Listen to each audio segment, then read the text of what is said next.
Financial literacy isn't about perfection, it's about clarity. These are money conversations every woman deserves to hear. What do you think is the biggest mistake that people of today, especially in our age group, Yes. are making when it comes to their finances? I'm going to have to give two. Who? Oh, I love Yeah. that. A bonus one. One is quite obvious, it's the credit card thing. People just don't understand credit cards enough to just Yeah. be using it so willy-nilly. I speak to so many individuals, and the most common dilemma that people have is their debt. And Okay. it typically is from credit cards because they've mismanaged it, they don't know the APR, they didn't understand the difference between making the minimum payment and the full payment. So credit cards is definitely one of the biggest areas. But the second thing is people just refusing to look at their money situation. Oh, yes. It is the most simplest task, yet the one thing that people put off for so long. And I say, if you can just spend 30 minutes with yourself, pen and paper, Notion if you prefer, your iPad for the iPad girlies, have a look at how much you spend on an average month, how much you actually bring in on an average month, and just look at where your money is going every so often. And that is the best place to start. But so many people aren't doing that. And I think that's their biggest downfall. 3 things you must do in 2026 to ensure that you are financially stable. Number 1, you need to ensure that you have an emergency fund, aka a rainy day fund. And there's another word that I don't want to mention because I don't use foul words, but there's so many different words for an emergency fund, and you need to make sure that you have one. Amina, what even is an emergency fund? Well, it's actually 3 to 6 months worth of expenses that you need to ensure that you have. So if there's an emergency and for some reason your income stops, you don't have a job or whatever it is, you actually have money sitting there to save you in your time of need. Number 2, you have to ensure that you have a budget. This one is a non-negotiable. If you do not have a budget, money's coming into your bank account and it's literally going everywhere. You don't even know where it's going. By the end of the month, you know that you don't have any money been there, but you don't know where it's gone. Number 3, you must ensure that you have some way of saving. Whether it's an ISA, which we can talk about in another video if you want to, it's a tax efficient way of saving money. Or you can just have a simple savings account, but high yield saving accounts are better than normal savings accounts because the interest rate is much higher. So in simple terms, you are going to earn more money on the money that you've deposited, but you must ensure that you are saving because these are the foundations that you need to ensure that you can start building wealth. So once you put these foundations in place, you can actually start thinking about investing. But if you want to hear a bit more about the ISAs or investing, please let me know and I can actually make another video on that. But yes, I hope you enjoyed this video. See you in the next one. My hairdresser is a gorgeous 21-year-old who is making moves for herself. And as she did my hair yesterday, she said to me, Pat, what should I be investing in? And I love that she said that to me. Like, she didn't want to talk gossip. She didn't want to talk hair. She was like, I want to talk business. And I said, girl, this is my area. So as a 20-year-old, these are the top 5 things that I think you should be thinking about investing in. This is if you've got a little bit of money in the bank and you don't have any debt and you're like, how do I make my money grow for me? So you've heard it before, a high interest saving account. Fundamentally, there's a concept called inflation. If your money is sitting in your bank, your money is going down. If you can get an interest account that is paying more than the current inflation rate, then you are going to be making money on your money. Next up, you probably need an ISA. You can put up to £20,000 in there per year, tax-free. And I know tax sounds like a complicated subject. It kind of is. But honestly, the tax man is yamming our money every single day. So at least if you can have that 20,000 and grow that 20,000, you should be doing that. And speaking of growing, this is where you now start to look at investing. Most people think about investing in the stock market, but I really believe in having a piece of the entire market. And this is via an index fund or ETFs. To do this, you will need a brokerage account. You need a brokerage account.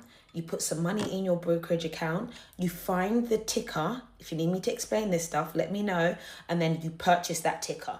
And then now that is within your stocks and shares, your brokerage account.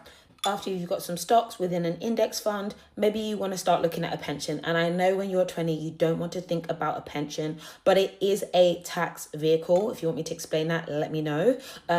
But I'm going to be real, I don't like putting money into my pension. Finally, I would say the most important thing you can do in your 20s when it comes to investing is actually investing in yourself. It's what you know, it's who you know, it's your experiences. And I think you need to get a fundamental grip of what is your expectation when it comes to investing. I think people think that they're going to become a trader and make profits off the back of it. Or is it about long-term security? These are some key questions you need to ask yourself first before you think about investing. But if you want me to talk about this more, I'm ready. Leave those questions there and I will answer them one by one.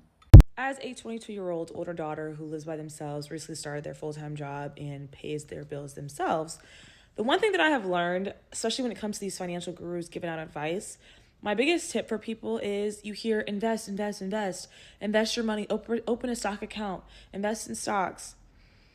If you don't have enough money to pay your bills, investing in stocks needs to be the furthest thing from your mind. I need us to work in steps and be so realistic with ourselves. Like really sit down and audit your finances and figure out how much do you make a month? How much do you have to pay every month? What is the difference between the two? What's left over? And then if we even have anything left over, let's start there. If you have something left over, you need to be creating an emergency fund. If you have no savings account and you want to go essentially gamble your money in the stock market, wrong thing to do, okay? I need you to start off with you need to have enough money to have your bills on auto pay. That's number one. Number two, you need to have an emergency fund. In this order, bills on auto pay, emergency fund. Third, investments, okay? That is the third step. So if we haven't hit milestone 1 or 2, we don't need to be worried about milestone 3. That is my tip and that is my advice. If you are struggling to pay your bills every single month, the stock market is not something we should be playing with, okay? I'm gonna have to say it, if you're young and broke, you cannot afford to chill. The way things have been going on, the economy, the cost of living crisis, the job market, it's brutal. And if you don't have rich parents, you don't have no inheritance, you don't have no backup plan, you cannot afford to mess around in your 20s. This whole idea that you've got time, you don't. For most people, you don't have time. You need to start building early. You need to start working hard. And the most important, save your damn money. I'm telling you right now, save your money because one day your money will save you. You have to start that motion towards your goals and working hard and getting your life together now because it's only going to get a lot harder. As a creative who also works in the finance industry, I'm going to give you 3 apps that should help you keep your money sexy. Now, these 3 apps cover 3 aspects of finances. One is investing, one is saving, and one is budget tracking / money management. One is called Nutmeg. And when I first graduated, I put £500 into an account because that's how much you have to start with. And I set up a direct debit to put 5% of my income into this Nutmeg account every single month. This is a bit different if you're a freelancer, but this could look like putting away 5% of every payment you get for a piece of work. You're then able to choose your risk appetite. So you can say that you're super risky and you don't mind them investing in a little bit more risky things in order to potentially achieve a higher return, but this could also mean that you lose money in the short term. Second up is a high interest rate bank account, and this is for savings and it's called Marcus. And this one is really good for making sure that your savings can work for you because a lot of high interest rate bank accounts have a lock-in period, so you have to keep the money in for a year, for example, and you have to pay a penalty if you need to extract that money. So Marcus is pretty good if you want to have access to your savings. You can access it anytime without any penalties, and I will put the interest rate above here. Now, the third app is called Emma, and this one is kind of new to me because I've only been using it for the past 2 months, but I found it pretty good for consolidating all of your different accounts and the transactions that happen in your different accounts. So for example, I tend to spend using my Amex, but then I'll get my salary through my Santander account and then do other bits of spending on Mondo. So it's very difficult to track how much I'm spending, therefore it's very difficult to budget, but Emma puts them all together. It makes it a lot easier to see the net of how much money is going out and how much money is going in. Let me know if you want me to do a deep dive into any of these, or if you've used any of these apps, let me know, because this is very much a whistle stop tour.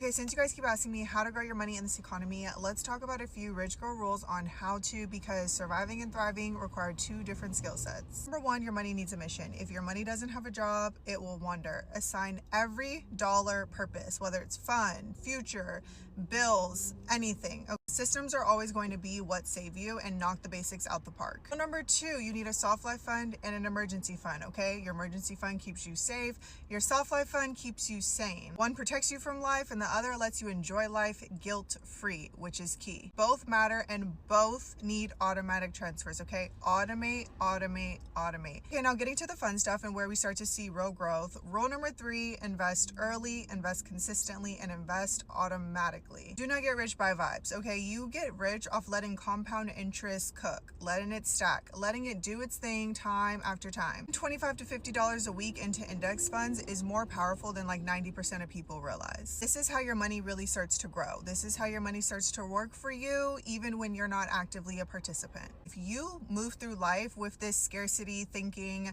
with this, I'm so broke, I can't afford, it'll never happen for me, and the list of negativity just continues, you will stay there forever and your bank account will reflect that. I say it all the time, but being rich is more than a bank account balance. It is an identity. It is a lifestyle. It starts with your mindset. Shift your language, shift your life. Trust me, you don't have to be rich to start moving like her, but if you start applying these rules, you will not stay where you are. Growing your money doesn't have to be this overly complicated thing, and you don't need millions to start, okay? You just need discipline, systems, and a crazy positive mindset. If you're constantly stressed about money, it's not that you're necessarily bad with money, it's because no one ever taught you these rules. Rule number one, structure before strategy. Before you invest, before you budget, before you chase financial freedom, you need structure. That means you know your numbers, what comes in, what goes out, what you have left. Money feels chaotic when it's unmanaged. Rule number two, stability over aesthetics. This part matters, and this is one that we tend to forget in this day and age. Yes, the aesthetics are fun, but stability comes first. If your lifestyle looks good, but one bill can knock you off course, that's not luxury, that is just stress in disguise. True luxury is feeling secure even when life happens. Number three, you need an emergency fund, or what I call a peace of mind fund. Emergency fund gives you options, and options are the foundation of a calm and luxurious life. You know peace is expensive, but chaos will cost you more. Rule number four, and sometimes this can be an uncomfortable truth, but stop trying to save your way out of an income problem. Sometimes the issue isn't discipline, it's that you need to make more money. Raise, a new role, side stream, a skill upgrade. Fortunately, you can't budget your way into abundance forever. Number five, rich women automate their future. Retirement, savings, investments. If it relies on willpower, it will not last. Systems beat motivation every time. Trust me, luxury isn't just how your life looks, it's about how stable it feels. If this resonated, you're welcome here. We're building a calm space for lifestyle, health, and money conversations that actually matter. Subscribing helps us keep showing up. Wishing you a gentle start to the new year.